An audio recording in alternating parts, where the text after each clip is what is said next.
There's no way a fat kid like you could be mine. Get lost, you pig. Nick shouted angrily, and I stepped in to protect Tony. If you won't acknowledge Tony as your own child, then I'll take him in. Later, after discovering that Tony had appeared on TV, my son and his wife came to the house. Tony, let's go home with us. To these two, Tony responded, Who are you people? I'm Hannah White. Ever since my husband passed away a few years ago, I've been living alone. Living alone in a big house was lonely. I didn't have any particular hobbies, so every day was boring beyond belief. But there was one thing I looked forward to. That was seeing my grandson, Tony. Meeting my adorable grandson Tony was my only source of comfort. My son Nick and his wife Wendy run a nightclub together. It seems to be doing reasonably well, as they always appear busy. They had a baby when they had been married for a few years. Apparently, they had a plan to have a daughter and make her the poster girl for their club. Before the baby's gender was even clear, they went on a shopping spree for baby girl items, eagerly anticipating the arrival of a daughter. However, when the baby was born, it turned out to be a boy. The disappointment for both of them upon learning it was a boy was significant. I thought that once they saw the baby, they would find him adorable no matter what. I was optimistic, but it didn't turn out that way. Nick and Wendy showed little interest in the newborn baby and didn't seem inclined to take care of him much. They didn't even bother to think about the baby's name.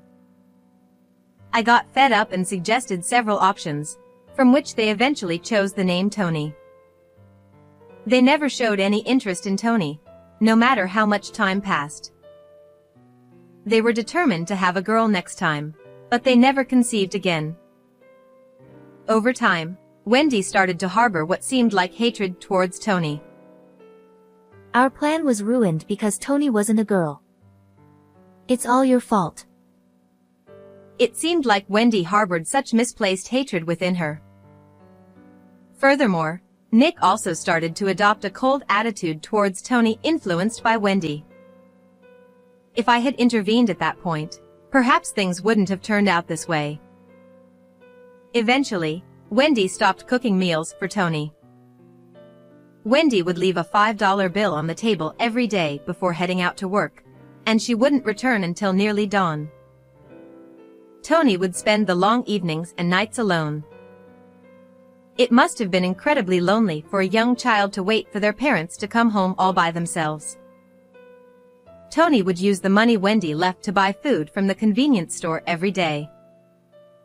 Tony, still very young, didn't consider nutritional balance and would often buy snacks like cake or potato chips from the convenience store. Additionally, there were times when he would eat discarded sandwiches. A child going to the convenience store alone every day inevitably stood out. The part-time worker at the convenience store felt sorry for Tony and secretly gave him some food. Thanks to this kindness, even on days when Wendy didn't leave any money, Tony never had to go without a meal. By the time Tony was in the 3rd grade, his weight had exceeded 70 kilograms. This was the result of his unhealthy diet consisting of cake, pizza, and snacks every day. Nick and Wendy were not happy about it. Since Tony gained weight, they started to hurl harsh words at him. You've gotten so fat. Cut it out already. There's no way a fat kid like you could be mine. Get out of here, you're just a nuisance. When I learned about these words being said, it felt like my heart was being torn apart. I couldn't imagine how Tony must have felt hearing such words from his own father.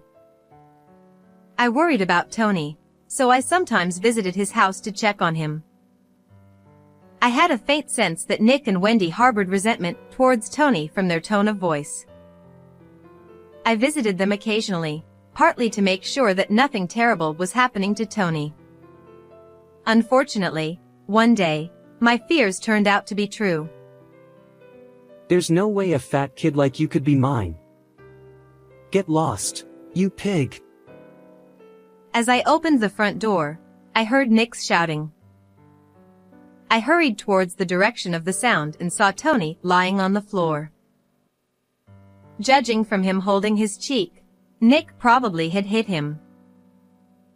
Nick, what are you doing?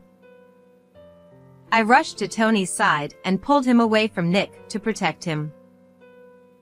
Looking at Tony, he stared at me with a vacant expression.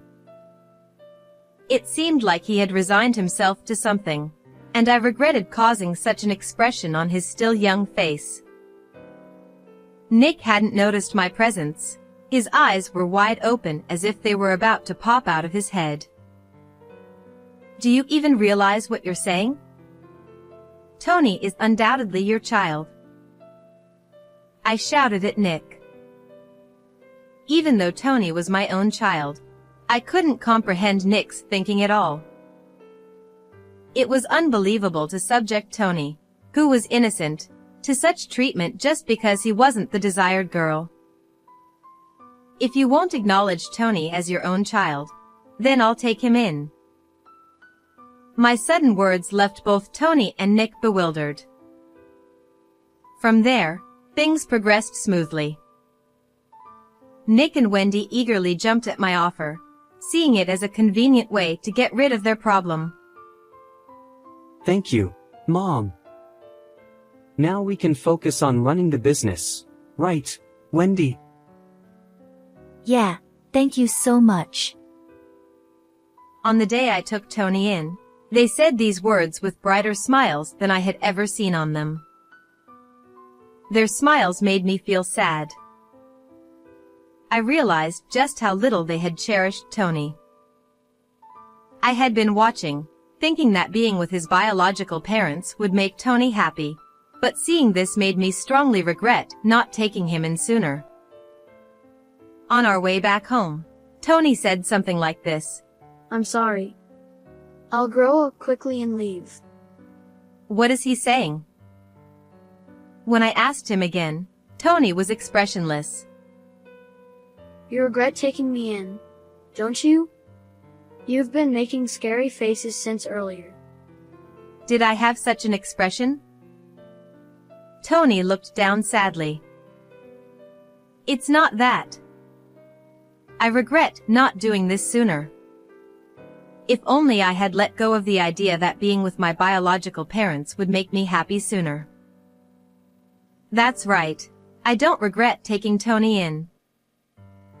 What I regret is not separating him from those two sooner. Am I bothering you? Tony looked at me with anxious eyes. I hugged Tony tightly. Of course not. I'm confident that I love you more than those two ever did. Tony seemed unsure of what to do. After standing frozen like a stone for a while, he muttered softly. This is the first time I've hugged. Tears overflowed from my eyes. I made a firm decision to make this child happy, no matter what. From that day on, Tony became remarkably more energetic. He started laughing and talking much more than before, which was hard to believe considering his previous demeanor. Every day when he came back from school, he would happily tell me about his day while helping with dinner preparations. You look happy today, Tony. Did something good happen? You know what? Something funny happened today. While we were singing in music class, a sparrow flew into the music room. And then the teacher made a big fuss. I wondered why, and it turns out the teacher is scared of birds. She was about to cry. Tony chuckled, perhaps remembering the scene from earlier. Tony's presence was so adorable and endearing that I couldn't help but feel overwhelmed with love. Perhaps because Nick had started eating healthier meals since coming to my place, Tony's body shape had become more standard. While still retaining the typical cuteness of a child, his jaw became sharper, making him look quite handsome. He shyly told me that he had started to get approached by girls at school more often. Tony was happy every day, and I felt relieved to see him like that. It was the day of the first parent-teacher meeting since I took Tony in. The teacher made a suggestion. Would you consider having Tony take an IQ test at the hospital? This suggestion made me anxious. It felt like they were implying there was a problem with Tony's intelligence. Is Tony falling behind compared to others? When I asked, the teacher waved her hand hastily. No, quite the opposite. From my experience, Tony is likely gifted. The term gifted was unfamiliar to me, and I felt a bit puzzled. According to the teacher, gifted refers to children who have innate high abilities compared to their peers. The teacher handed me a sheet of paper. This is a graph showing his academic performance. As you can see, his grades have dramatically improved from a certain point. Indeed, the sudden rise on the graph was noticeable. Looking at the dates on the horizontal axis, it was clear that the change occurred shortly after I took Tony in. Since it was so sudden, I asked Tony if he had started attending a tutoring center or something. Even so, this kind of improvement is unusual. But that wasn't it. Apparently, Tony had been deliberately adjusting his performance to avoid getting good grades. I didn't quite understand what the teacher meant, so I looked at Tony, who was sitting beside me. Noticing my gaze, Tony spoke up. In my previous home, if they found out I was getting good grades, they didn't like it. They called me arrogant and hit me even more. He shrugged his shoulders. So, during tests, I deliberately left answers blank or wrote the wrong ones. I actually knew all the answers, though. Tony smiled wryly. Now, I don't have to do that, so I just take the tests normally. They're too easy and boring, though. I understand everything just by reading the textbook, so classes aren't interesting. I want to study something more challenging, Tony said with a sigh. For a moment, I worried that the teacher might be offended by Tony's words, but I was relieved to see her laughing loudly. What do you think? If Tony is gifted, we might be able to provide support that suits him. Would you consider having him take the test at the hospital? If it would benefit Tony. With that in mind, I decided to take Tony to the hospital over the weekend. Based on Tony's behavior at school and at home, as well as the results of the IQ test, there is a possibility that Tony is gifted. The doctor said firmly. Tony's IQ was significantly higher than average, and I was surprised. I didn't know Tony was so intelligent. No wonder schoolwork is easy for him. I decided to hire a private tutor for Tony to fulfill his wish of studying more challenging subjects. The tutor is a veteran who graduated from a famous university in the UK and understands Tony's needs well. It's more fun than schoolwork. Tony was delighted. Tony passed the first-class math exam recommended by his tutor. When the tutor posted about it on social media as my proud student, it quickly went viral. Tony became an overnight sensation, and newspapers and television stations started coming to interview him one after another. One day, while spending time with Tony as usual, the doorbell rang. Oh. Have the reporters come already? There was still about 30 minutes until the interview time. Assuming it was the reporters, I opened the door and was surprised. It's been a while, Mom. We've come to pick up Tony. There was Nick and Wendy. What brings you here? When I asked, Wendy smiled and said, Thank you for taking care of Tony. From now on, he'll be living with us. I was taken aback by her words. What is she saying now? Are you kidding? Tony has interviews scheduled. We're busy, so please leave. Upon hearing the word interview, Nick and Wendy's eyes sparkled. I knew it. That was Tony after all. I saw him on TV. Our son is truly amazing. The two exchanged looks, clearly excited. And then, they said something unbelievable. Once Tony comes back, our store will be secure. Wendy nodded along beside Nick. If customers come for Tony, our sales will increase more than ever. And in the future, he can take over the business. It'll make things easier for us. I'm appalled by the selfish thoughts of those two. They said Tony wasn't theirs, but as soon as they found out Tony is talented, they came to take him back. Tony, a child, isn't parents' property. I've had enough. When I was determined to give them a piece of my mind, Tony appeared behind me. Seeing Tony, Nick and Wendy smiled. Their smiles only fueled my irritation further. However, those smiles of the two were shattered by Tony's few words. Who are you guys? Tony looked straight at the two of them and said. They couldn't hide their confusion. Who? We're your mom and dad.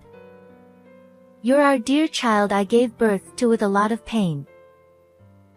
Wendy's words made me sick. To call him their dear child, how could they say that? As I was about to say something in response, Tony chuckled softly. My only parent here is her. I don't know you who abandoned me. Tony said firmly. Tony, she's your grandma, not your parent. Come home with us. Nick said gently, trying to reason with him. Tony glared at Nick. My home is this house with Grandma. Unlike you two, Grandma has shown me love. You're not my parents. You abandoned me and then come to take me back when you find me useful. This is the first time Tony has raised his voice so much. Nick and Wendy's faces contorted in dismay. Nick, visibly frustrated, reached out to grab Tony's arm. Just as I moved to intervene, a voice called out from behind Nick. Is what he just said true? That you abandoned him? Reporters gathered around with solemn expressions. They were here to interview Tony. It seemed the appointed time had passed without notice. The reporters surrounded Nick and Wendy. Then they aimed their cameras at the two and fired a barrage of questions. Caught off guard, Nick and Wendy were left flustered. Days later, this interview aired on TV. The sad past of a genius boy, investigating the parents who abandoned him. The title was sensational and it had a tremendous impact. The two faced a backlash on social media and received numerous critical phone calls to their shop. It's unthinkable to abandon a child just because it's not a girl. Don't try to manipulate a child for your own convenience. In addition to these phone calls, apparently many people gathered to catch a glimpse of the faces of such terrible parents. Naturally, the situation made it almost impossible to operate the store normally. Desperate, Wendy sought help from her parents, only to receive a cold response. You reap what you sow. Deal with it yourself. We won't help someone who abandons their own child. Nick and Wendy were scorned and abandoned by everyone. They're making fuss about why they were facing such consequences, but it was clearly the result of their own actions. It would be good if this could be a turning point for them to repent. But from what I can see, it's unlikely. After that incident, Tony and I immediately moved away. I want to cut ties with those two. I can't stand going through something like that again. I respected Tony's wishes, and we moved far away to ensure that those two would never come near Tony again. It would have been ideal to take legal action, but even though we had adopted him, severing ties with biological parents is difficult. At Tony's new school, he made good friends. One of them seemed to understand Tony well. At home, Tony would bring his friend over to show him his self-made programming projects, enthusiastically explaining his intricate details. While Tony's technical obsessions are too difficult for me to grasp, his friend seemed to understand, nodding along and listening attentively as Tony talked. Sometimes, the two would engage in deep discussions about programming together. Watching Tony always looking so happy, I truly felt moving here was the right decision. Thanks to meeting such a good friend, Tony can live each day happily and freely. I want us to continue living together, getting along well and helping each other.